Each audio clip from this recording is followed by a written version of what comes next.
Voltando aí, galera, vamos agora. Cláudia também entrou. Sim, apareceu novamente aqui a solicitação, aguardando as reconstruções. Agora sim.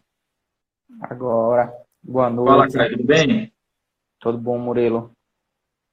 Pois é, Caio, então vamos começar aqui, né, a falar um pouquinho enquanto o pessoal vai entrando. O Caio também é outra pessoa que atua muito na parte de licitações de obras públicas, né?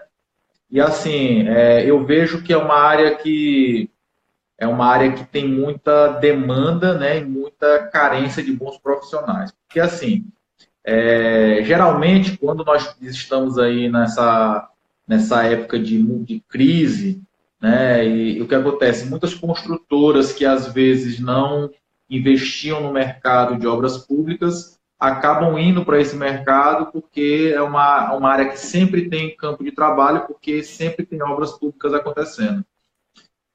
Por outro lado, como é uma parte que depende muito de legislação, de normas, de acórdãos, as empresas que passam para esse mercado inicialmente têm uma dificuldade muito grande em conseguir fazer orçamentos da forma correta, propostas das formas corretas, e aí acabam indo buscar profissionais. E eu até digo que também nós temos demanda de profissionais que realmente entendam desse assunto, e eu até também consigo observar que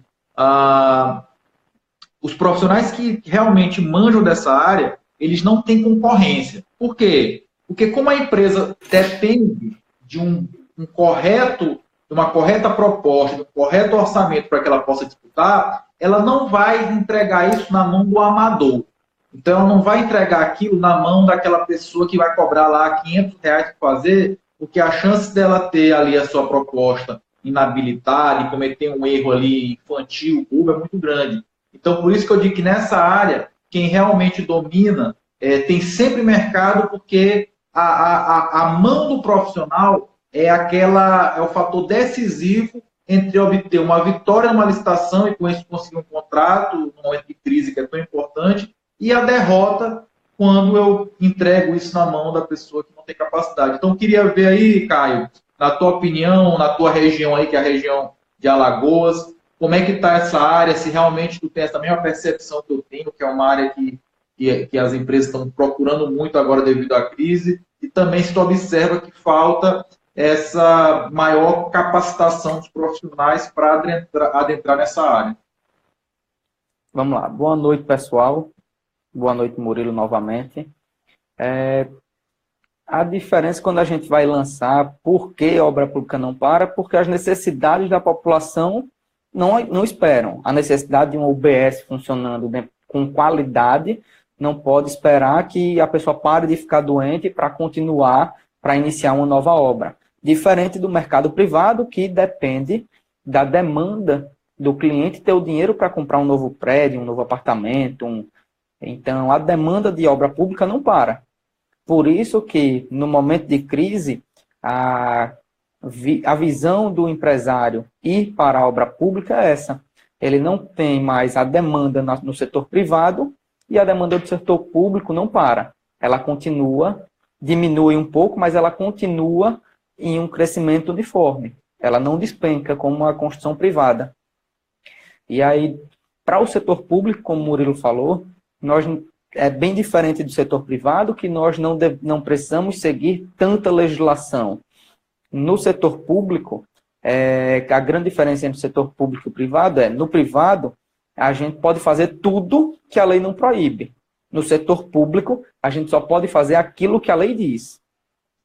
Então, quando a gente só pode fazer o que é permitido na legislação, aí se torna um pouquinho complicado encontrar profissionais qualificados no mercado que saibam, que tenham capacidade técnica de atender toda essa demanda, todas essas condições, para trazer o resultado para a empresa.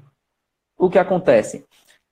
Quando são contratados profissionais inexperientes, sem capacidade técnica, o custo desse empresário é muito maior. Por quê? Ele vai estar disputando a licitação, disputar a licitação tem um custo, ele vai estar pagando um profissional desqualificado e não vai ter o resultado. E esse resultado pode ser visto aqui, pelo menos no estado de Alagoas, que eu acompanho bastante, os estados vizinhos, como Sergipe, Pernambuco, também acompanho, mas em uma menor escala, mas diariamente, no estado de Alagoas, são desclassificadas propostas por falhas técnicas, tanto na proposta quanto na habilitação. Na proposta, ainda mais do que na habilitação. Então, é um setor que tem uma carência gigantesca. E quem consegue dominar a legislação e a condição técnica de saber elaborar esse orçamento, essa proposta, se destaca no mercado e, como você afirmou, Maurício, não tem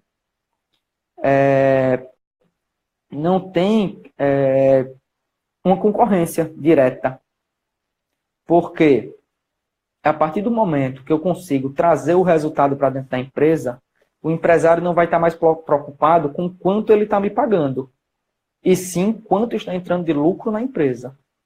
Eu falei até com o Felipe ontem, na live, que quando a empresa passa um ano e meio disputando obra, perdendo licitação, e tem aí, eu entrei em uma empresa que aconteceu isso, para prestar essa consultoria, ela dentro de um ano e meio teve um prejuízo acima aí de R$400 mil, porque ela disputava a licitação todos os dias, tinha um corpo técnico na empresa, tinha engenheiro, tinha mestre de obra, e passou um ano e meio sem conseguir ganhar novos contratos. E aí esses 400 mil de prejuízo, digamos assim, ele conseguia tirar de outras áreas que ele também disputava obras, não somente obras públicas, mas participava na distribuição trabalhava com licitação de alimentos, licitação de computadores. Então, esse lucro para o empresário acabava ficando que mascarado. Ele continuava vendo dinheiro entrar na empresa, mas não via contratos de obras públicas entrando na empresa.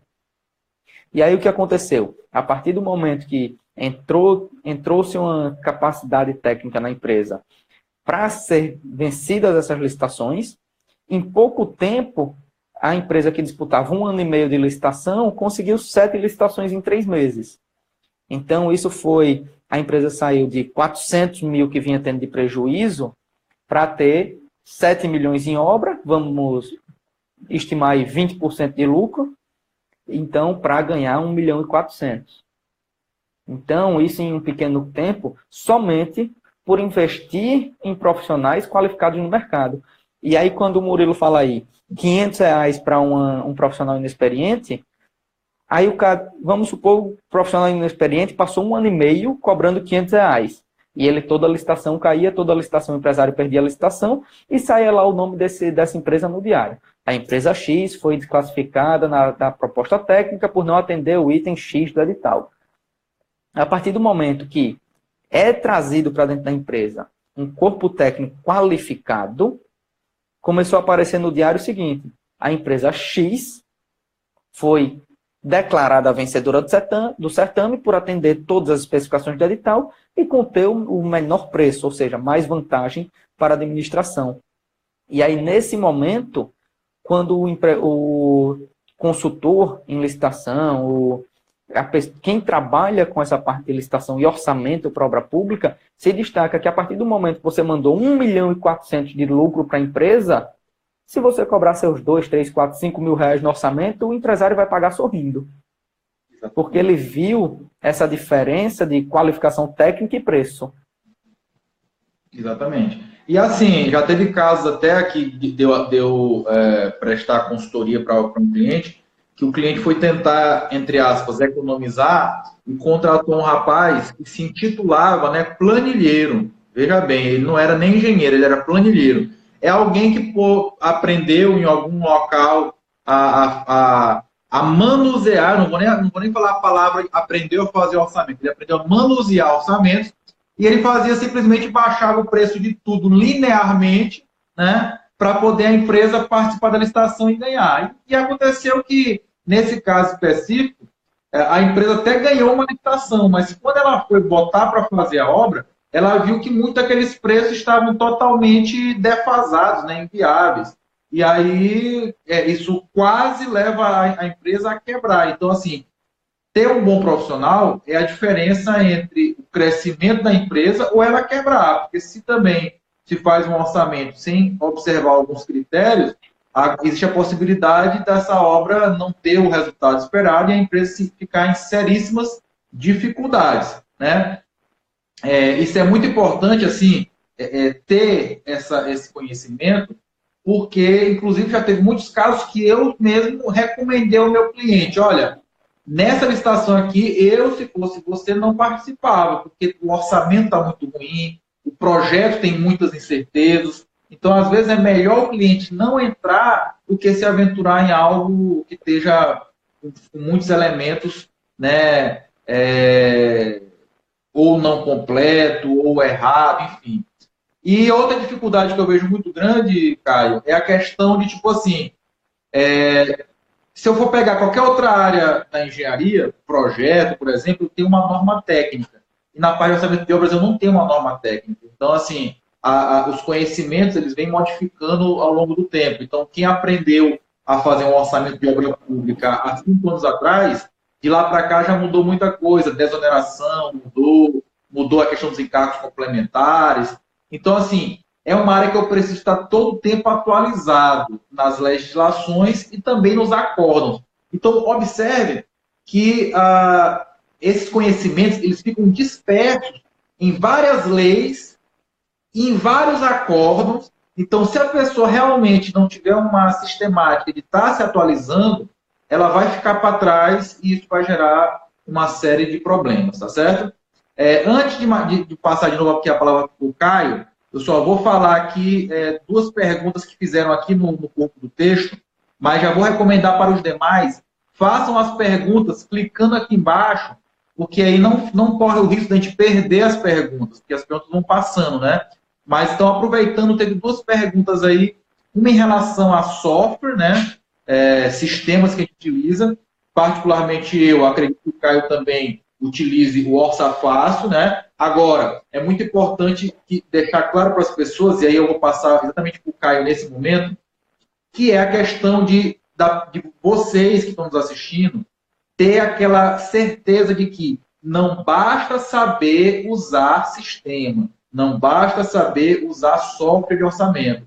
Tem muita gente que se engana com isso, achando que simplesmente aprendendo a manusear o programa, aprendendo a manusear o sistema, vai conseguir participar de licitações e ter vitórias. Por quê? Porque qualquer software, qualquer sistema, ele é simplesmente uma calculadora. Se você não souber o que você está alimentando, né, não conhecer o que está por trás daqueles cálculos, eu já peguei muito erro em licitação de concorrentes que foram erros de sistema. A pessoa inseriu informações erradas e o sistema calculou errado, enfim. E aí eu queria até passar então aí para o Caio, para ele também falar sobre essa questão dos sistemas, né? E aí depois a gente vai começar a ver outras perguntas aí das pessoas. Caio, em relação a sistema, o que tu acha aí? Realmente tem a mesma visão que eu, que tem muita gente que acha que basta manusear e como é que tu vê os erros em licitações devido a erros de alimentação do sistema? O sistema, não só para o orçamento, mas para qualquer área da engenharia, os sistemas são complementos para facilitar, entre aspas, agilizar o nosso trabalho. Mas se eu não souber o que o programa, o sistema está fazendo, eu não consigo saber se aquele sistema está fazendo certo. O sistema é uma máquina. A gente que vai jogar lá o que ele vai fazer e ele vai gerar conforme uma programação.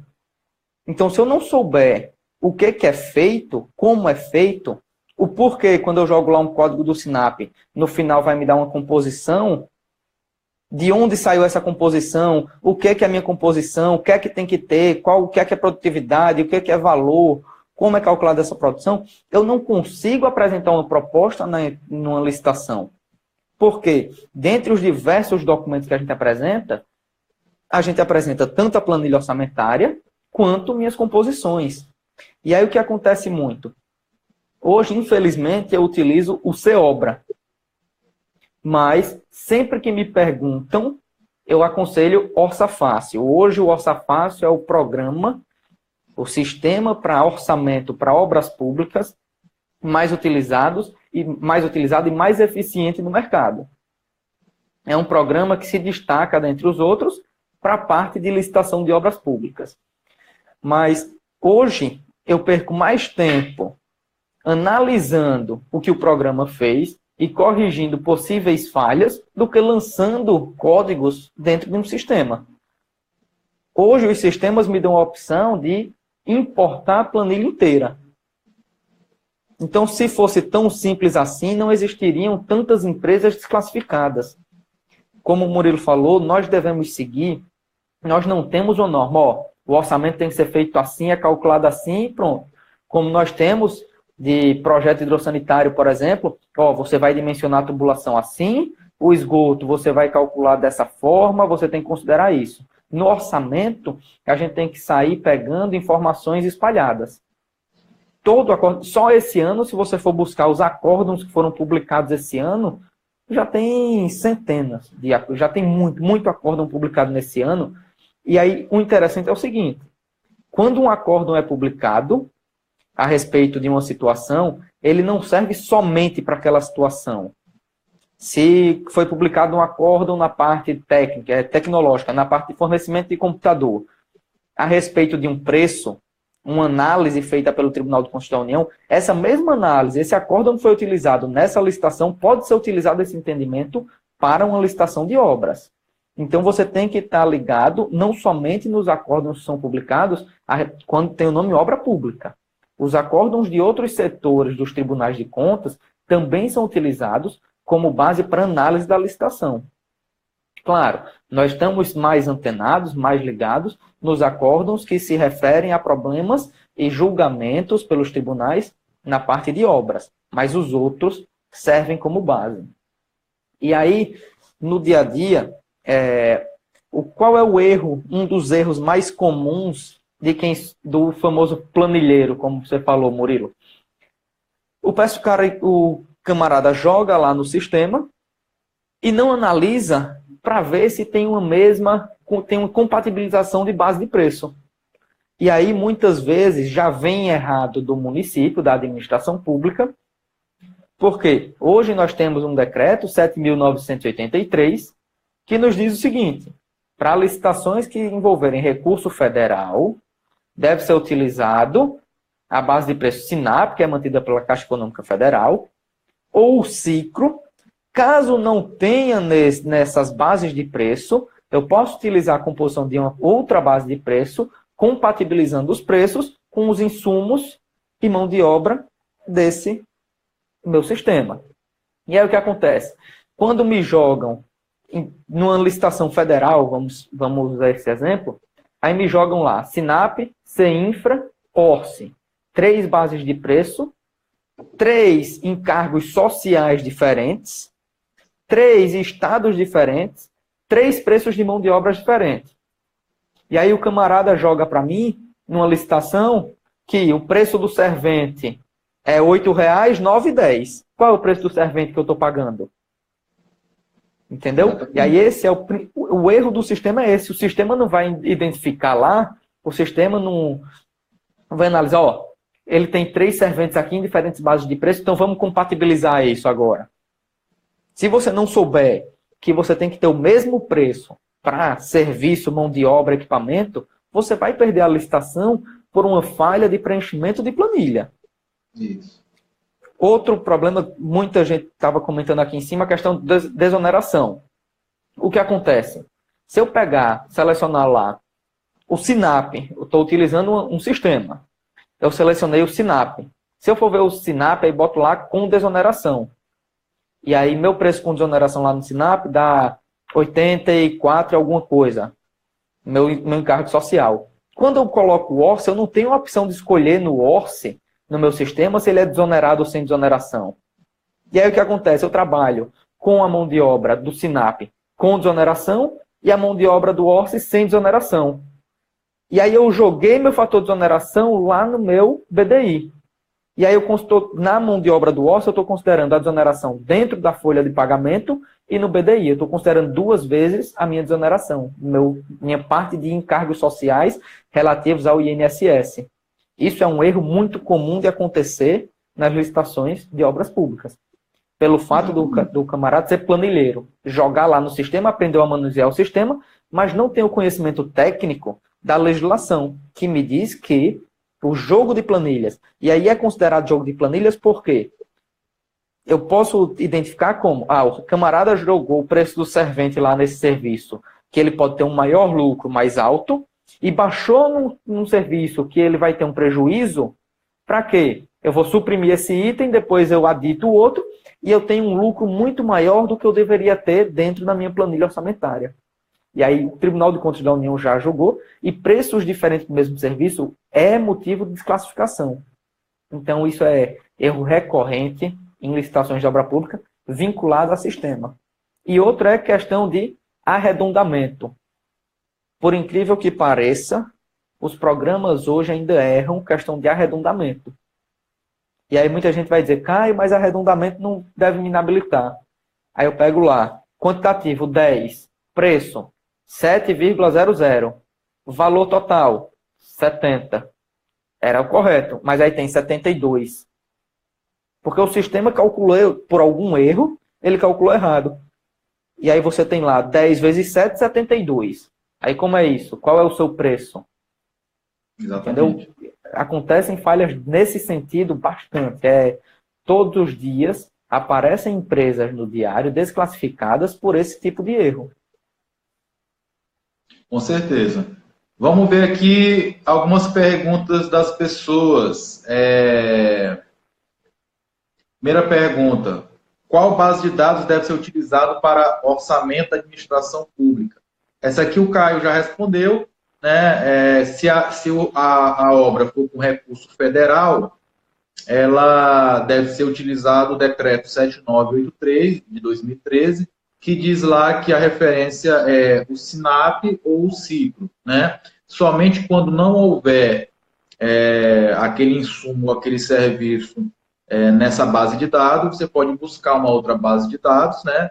Agora, tomando cuidado que o Caio falou, de fazer as adequações necessárias, uma vez que, né, como o próprio Caio já enfatizou aí, as bases de cálculo são diferentes. Tanto a questão da regionalidade, né, porque, por exemplo, CENFRA do Ceará, ORCE de Sergipe e o SINAP tem preço nacional, mas como também a questão de encargos sociais, de exoneração, que deve ser também levado em consideração. Alguma coisa a acrescentar, Caio, sobre essa questão?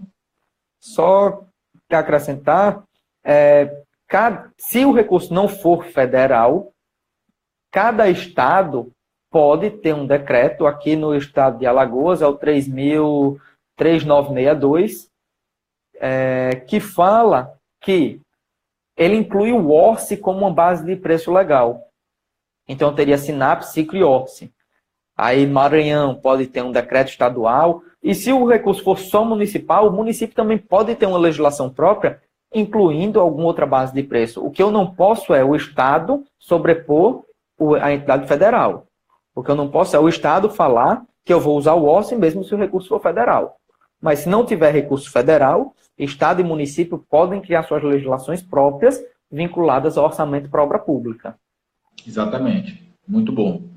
Vamos ver a próxima aqui. É obrigatório tanto a administração pública como o licitante mandar todas as composições? Vamos lá. Quando a administração pública elabora o orçamento, né, que faz parte lá do edital, ela vai apresentar as composições, né, como falamos aqui, referenciadas pelos serviços do SINAP ou do ORCE, quando não houver, ou da CENFRA, quando não houver no SINAP. Agora, é muito comum, na maioria das obras, a gente ter que fazer novas composições. Por quê? Porque os sistemas SINAP, CENFRA, ORCE, ciclo, podem não conter todas as composições. Então, nesse caso, quando for necessário criar ou alterar alguma composição existente, obrigatoriamente, no edital, deve vir como anexo essas composições criadas ou editadas para aquela licitação específica.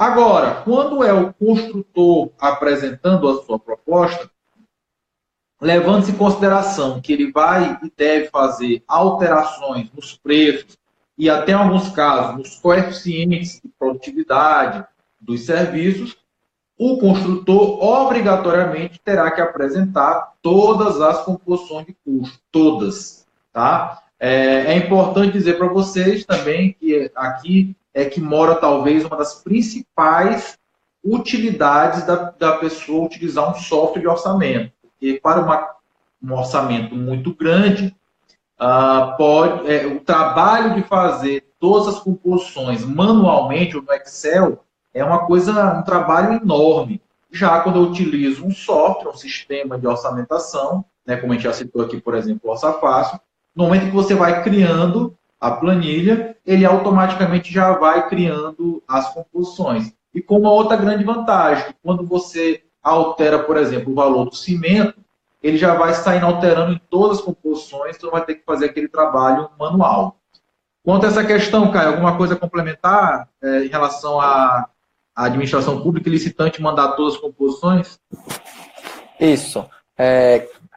Como você falou, a administração pública só precisa apresentar as composições próprias, as que eu não tenho na base de preço. Diferente do profissional, da empresa, que precisa apresentar todas as composições. Por quê? A partir do momento que eu apresento minha proposta, a base de preço, entre aspas, não tem mais validade. Porque a partir do momento que eu apresento minha proposta, tudo que está ali dentro é responsabilidade minha que estou apresentando. Então, e ganha a licitação, geralmente, tá? A empresa que apresentar o menor preço. Para eu baixar o meu preço do SINAP, eu faço o quê? Eu dou desconto tanto em coeficiente ou no valor. O que tem que ter cuidado é, quando eu for baixar o valor dos meus serviços, da minha mão de obra, valor de material, eu tenho que ter o seguinte cuidado. Material, eu não posso ficar fora do preço de mercado. O preço de mercado, por exemplo, paralelo é R$600 aqui no estado de Alagoas. Varia entre 550 e 650. Eu não posso botar na minha planilha que eu vou comprar o paralelo a 200 somente para baixar meu preço desse serviço. Porque isso também é considerado inexecuibilidade. A partir do momento que eu não tenho preços que atendam, que sejam vendidos no mercado, eu não consigo executar esse serviço. E principalmente para a mão de obra. O SINAP já bate essa mão de obra, 99% das vezes, cravada com o sindicato de cada região. E aí muita gente vai lá e dá o desconto linear e baixa o preço da mão de obra. Eu não posso nem contratar uma mão de obra com preço abaixo do salário mínimo, nem contratar uma mão de obra com um valor abaixo do sindicato. E aí quando eu baixo o linear, que eu dou desconto nos preços, se minha mão de obra estiver abaixo, eu também não consigo executar esse serviço. E os coeficientes, quando eu baixo meus coeficientes, existem coeficientes que eu posso baixar, como, por exemplo, eu aprendi, inclusive, no curso do Murilo, tá? Melhor curso de orçamento do país, que o seguinte, se a gente for pegar assentamento de cerâmica, por exemplo, o coeficiente é 1,07, se eu não me engano. Esse 1,0, esse 0,7 é o quê? O SINAP considera 7% de perda. Eu posso considerar que minha equipe é muito eficiente e vai ter 1% de perda e baixar esse coeficiente para 1,01. Isso é a produtividade da minha equipe. O que eu não posso, como eu já peguei em licitação, é o seguinte, vou citar duas situações. A primeira é assentamento de vaso sanitário. Quando abre a composição do camarada, tem lá 0,5 vaso sanitário. Eu não tenho como assentar meio vaso sanitário em um vaso sanitário. E o segundo exemplo, uma licitação de pavimentação, que a descrição do serviço era a seguinte, paralelo, pedra granítica, de 28 a 32, de 30 a 35 peças por metro quadrado. E aí o camarada botou lá, quanto? 28 peças, 26 peças, abaixo do que ele descreveu. Então, com 28 paralelos, eu não consigo executar um serviço que eu estou dizendo que é de 30 a 35. Então, também não consigo executar uma unidade de serviço. Aí só essa questão para mostrar a prática, o cuidado. E o licitante é obrigado a apresentar composição encargos sociais e BDI. Súmula 258 do Tribunal de Contas da União. Então, quem acha que não precisa é obrigatório e já é legislação. Muito bem. Vamos lá para a próxima pergunta. O que deve constar no edital, além do orçamento? Acredito que essa pergunta, a pessoa tenha perguntado o que deve constar na proposta, né? Acho que ficaria a pergunta melhor. No edital vai vir lá o que deve constar a proposta de preço da empresa que participa da licitação. Então, nessa proposta de preço vai vir o orçamento, né? Vai vir as composições de custo, como o Caio falou agora há pouco, a planilha de BDI analítico, os encargos sociais também de forma detalhada, e geralmente também é solicitado o cronograma da obra, né? O cronograma físico-financeiro, pelo menos uma estimativa. Alguma contribuição, Caio? Isso, são esses documentos e aí varia bastante de edital para edital. Tem edital hoje que me solicita a memória de cálculo. Aí o pessoal dá um Ctrl+C, Ctrl+V no que a administração disponibiliza e bota lá só o seu papel timbrado. Até porque não pode alterar os quantitativos que estão Eu não posso alterar o quantitativo, e aí ele me pede memorial de cálculo. É o mesmo da prefeitura. Não teria necessidade de eu alterar esse quantitativo. De eu apresentar o mesmo memorial da prefeitura. E algumas declarações que são solicitadas em edital, declaração que estão contidos todos os preços, no preço proposto está contido todas as despesas indiretas, impostos, taxa de localização. Para declarar, existem algumas declarações que são obrigadas, isso é mais usual na parte da habilitação, declaração que não emprega menor, então fazem parte também da proposta. E se a pergunta fosse o que deve constar no edital, além do orçamento, o edital, quando vem para a gente, tem que vir com o projeto básico, todos os projetos, planilha de encargo, se o município usou. Então, assim, a gente não pode pegar somente a planilha orçamentária do município. Junto do edital, tem uma série de documentos. Muito bem. Vamos para a próxima aqui.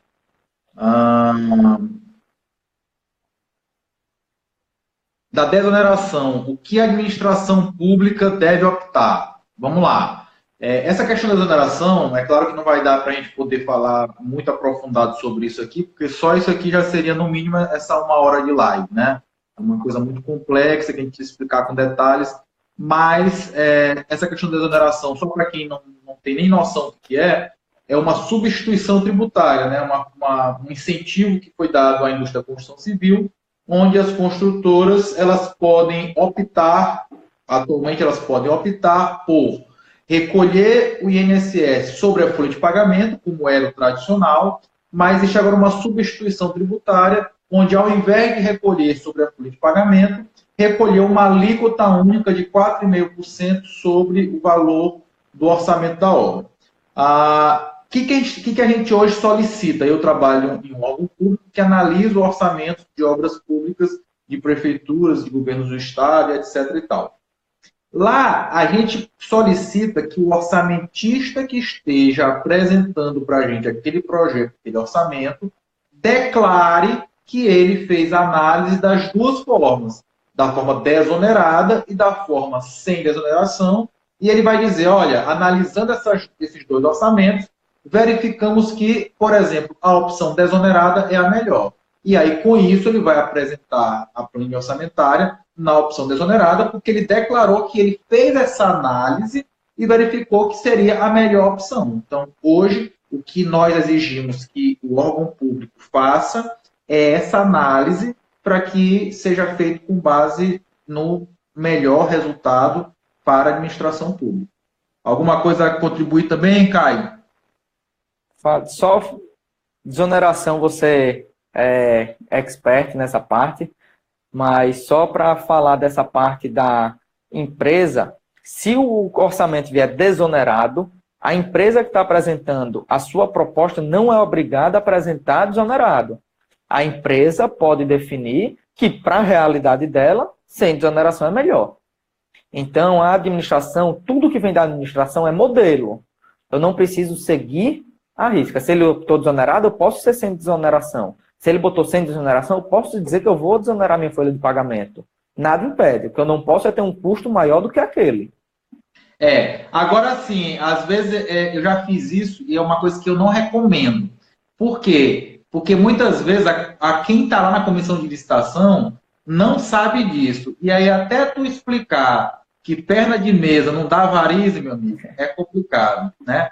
Então é quando a gente deixa de fazer engenharia para tentar fazer o que for mais simples para aquela pessoa entender. Isso acontece muito. Então, assim, eu já fiz isso e foi uma dor de cabeça terrível, porque até conseguir explicar que citar a lei, tudo direitinho, que fala da desoneração, enfim, então me deu uma dor de cabeça. Então, é claro que a empresa ela pode optar, né? Mas é uma coisa que a gente tem que tomar muito cuidado, porque geralmente quem está lá do outro lado tem um poder que a gente não tem, que é o poder da caneta, né?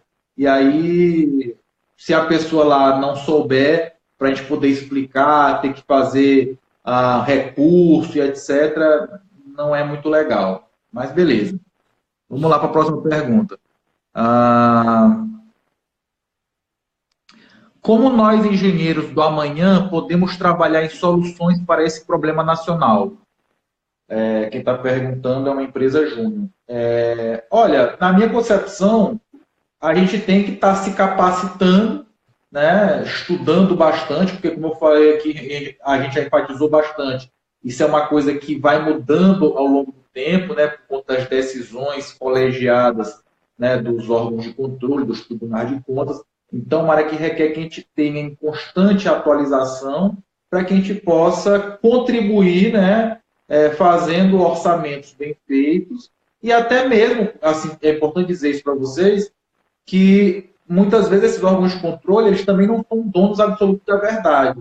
Então, a gente tem o poder, sim, de questionar e até mesmo de interferir, né, nesses resultados. Então, assim, o que nós podemos fazer, na minha concepção, é estudar bastante para que a gente tenha embasamento técnico para discutir com as comissões de licitação, com os órgãos de controle, etc. Caio, alguma outra sugestão aí sobre essa pergunta? Infelizmente, o mercado público hoje ainda é muito indicação.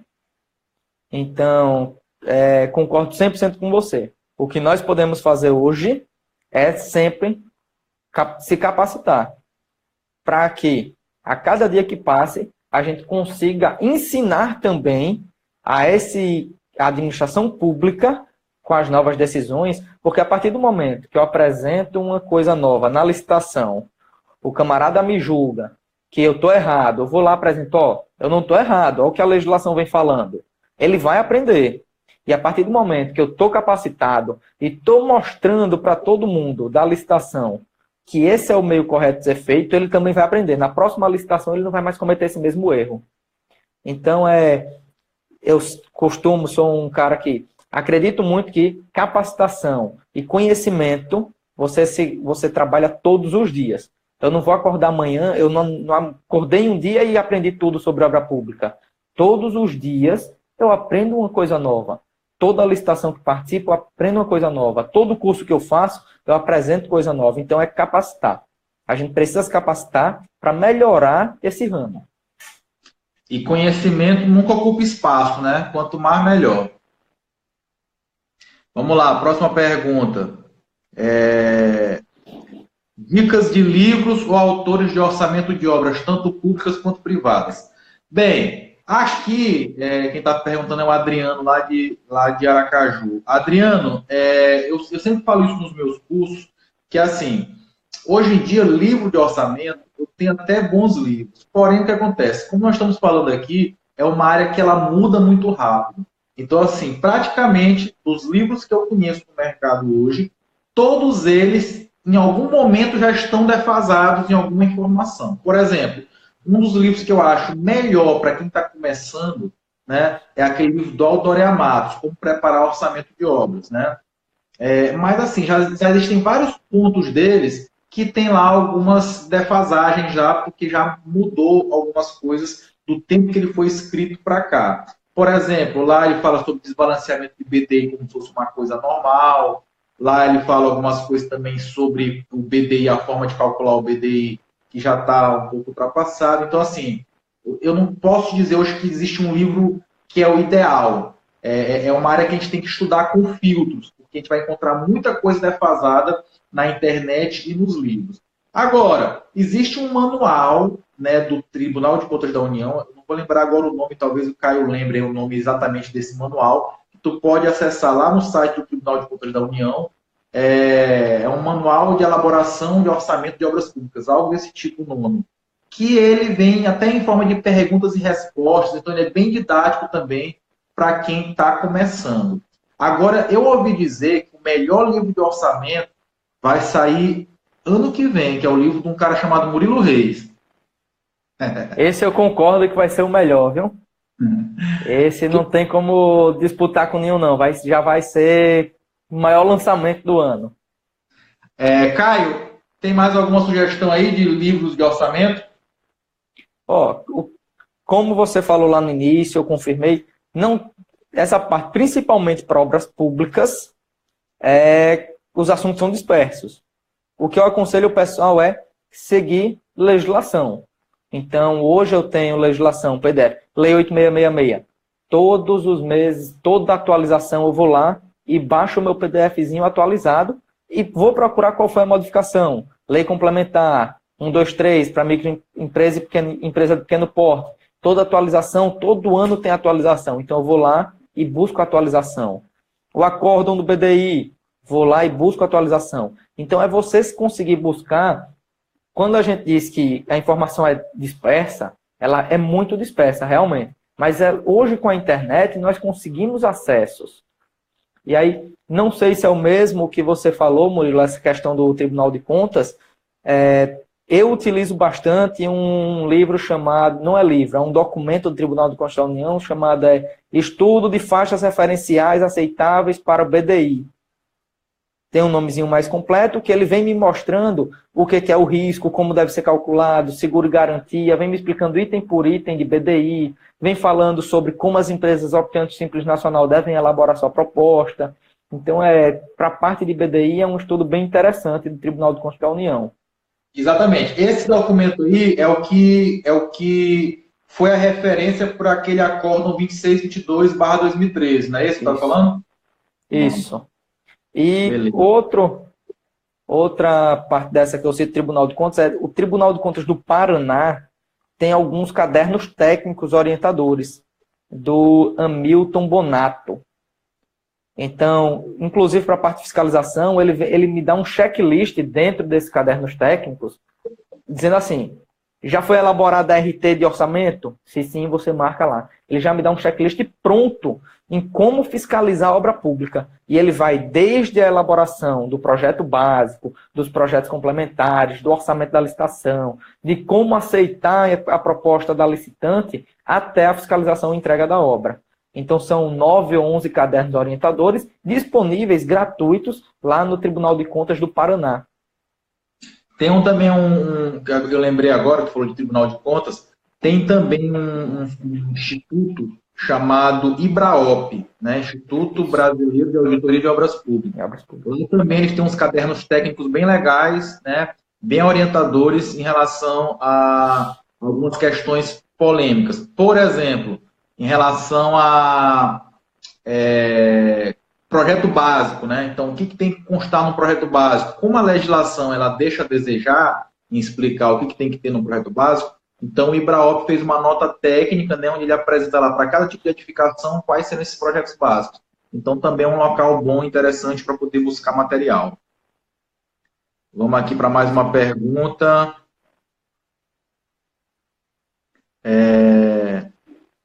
Orçamento com 2 anos atrasados. Como eu uso a minha base de dados? Posso pedir ajuste depois? Essa é uma questão também bastante recorrente, tá? Olha só, quando o orçamento, a data base do orçamento da licitação está atrasado, é importante que ao você fazer a sua proposta, você utilize a base de dados atual, porque afinal de contas você vai pagar o seu funcionário com o valor do salário de hoje, não é com o valor do salário de 2 anos atrás. Tá? Então, isso é um erro bastante comum que eu observo aí nas propostas orçamentárias. Agora, só tome um cuidado. Ao você atualizar os valores para a base atual, lembre-se que o valor do seu serviço, da sua composição, tem que ficar abaixo daquela da planilha de referência. São nesses casos que eu disse que eu até falei aqui anteriormente, que algumas vezes eu chego para um cliente meu e digo o seguinte: olha, seu postor não participar dessa licitação não, porque os valores estão muito defasados em relação aos valores atuais. Então, de repente, não seja interessante para a empresa participar dessa licitação. Em relação ao ajuste, o reajuste, ele pode ser solicitado após 12 meses. Vamos falar agora com o Caio. Alguma complementação em relação a isso? Isso, é só a questão, você pode pedir o ajuste, mas não vou garantir que você vai receber esse ajuste. Porque esse ajuste vai ser pago da contrapartida do município. O município vai tirar do recurso próprio para te pagar. E aí você na licitação já sabia o preço. Se eu fui sabendo o preço daquele serviço, eu saber se dá mesmo ou não para executar. Eu não participo de orçamentos com um ano, a partir de um ano. De um ano para lá, eu não participo de obras com atraso de um ano. Por quê? Se eu tenho 12 meses para pedir, esse preço já está defasado um ano, já tem 12 meses de defasagem. Então, como é que eu já vou entrar pedindo reajuste? Entendeu? Eu sei o preço de lá, então por que eu vou fazer um negócio desse? Eu participo de obras que vão me dar lucro. Ninguém participa para executar obra pública porque acha bonito construir. A gente vive num mundo capitalista que eu ganho obra pública para ganhar dinheiro. Se não fosse para ganhar dinheiro, eu não ia trabalhar para o órgão público. Então, tenham cuidado quando vocês pegam orçamento com preço defasado e não simplesmente joguem lá, eu vou dar 10% linear. Analisem os preços, diminuam um pouco, às vezes, a quantidade de licitações que vocês vão e aumentem o lucro, a sua lucratividade em cada obra. Certo? É só uma dica para o pessoal que costuma disputar bastante obra e nem analisa o preço. Joga lá, eu quero 30% de desconto aí porque eu quero ganhar essa obra e na hora de executar não consegue. Exatamente. Em relação a isso, tem um artigo que eu sempre cito nos meus cursos, que é um artigo de um policial federal, um auditor da Polícia Federal de Pernambuco, que ele fez uma comparação em licitação do DENIT, né? Ele comparou o orçamento referencial lá do edital de licitação com quanto que as empresas, em média, aplicam de desconto para vencer a licitação, né? Ele descobriu que quando tem mais de 9 empresas participando, a tendência é que as empresas apresentem um desconto de 35% em relação ao valor de referência da licitação. Então, uma queda bem significativa, o que pode fazer com que muitas dessas obras, talvez, o construtor tenha dificuldade em concluí-la, né? Porque 35% de desconto é muita coisa. Vamos lá.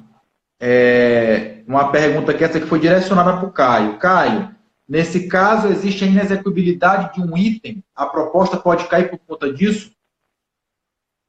Pode sim. O Murilo vai me complementar, porque ele também falou desse assunto, mas pode, como o Murilo já confirmou também, eu não vou considerar, não é inexecuibilidade por valor, é porque você não atende. Eu tenho diversos tipos para julgar a minha proposta inexequível. Não é somente aqueles dois fatores, 30% do orçado pela administração, desconto 30%, ou 30% da média aritmética das propostas acima de 50%. Isso é para o valor lá do serviço e do valor global. Mas dentro dos meus itens, eu não posso ter valores abaixo do mercado, porque eu não vou conseguir executar esse serviço.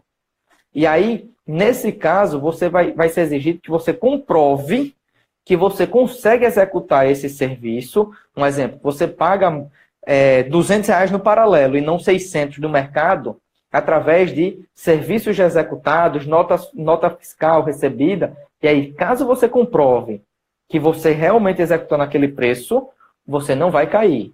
Mas se você não comprovar que você adquire o material, executa o serviço naquele valor, você cai. Aí você perde a licitação, porque a administração, a inexecuibilidade, quando a gente vai buscar na lei, vem 2 itenzinhos básicos. Mas inexecuibilidade é quando o serviço não é exequível. E isso, se eu não consigo comprar o material, é inexequível. Exatamente, é isso aí, eu concordo plenamente. Vamos para mais uma pergunta aqui.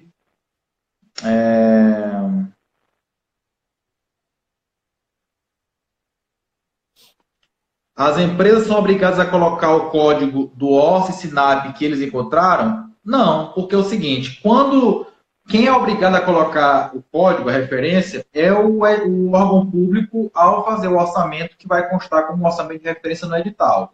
E como o Caio falou muito bem, quando eu, empresa, elaboro uma proposta, aquelas composições que estão lá na planilha de referência são apenas uma referência, um modelo, mas quando eu vou apresentar, obviamente que eu vou, na maioria das vezes, alterar essas composições, mudando o coeficiente ou mudando valores. Então, elas deixam de fazer parte daquele... A composição deixa de fazer parte do SINAP, agora ela é uma composição minha.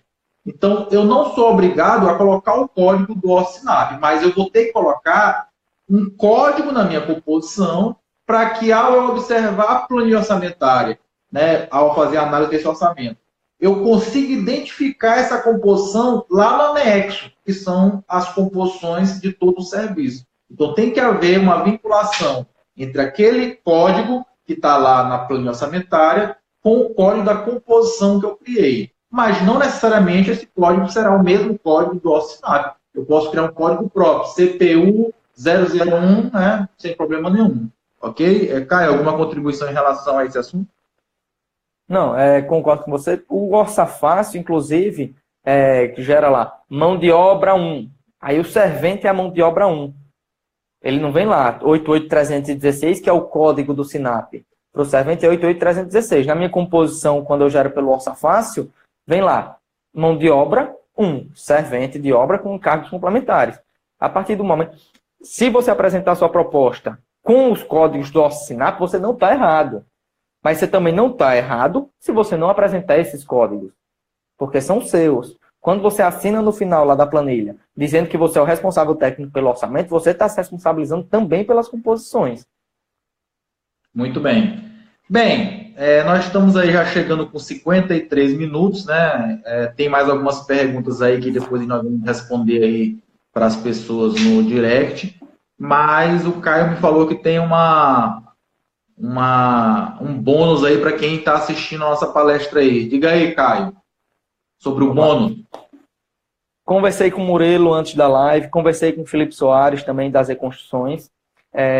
Nós montamos um combo lá quando a gente participou agora do Congresso Nacional de Obras Públicas, que nós intitulamos de Mestre da Obra Pública.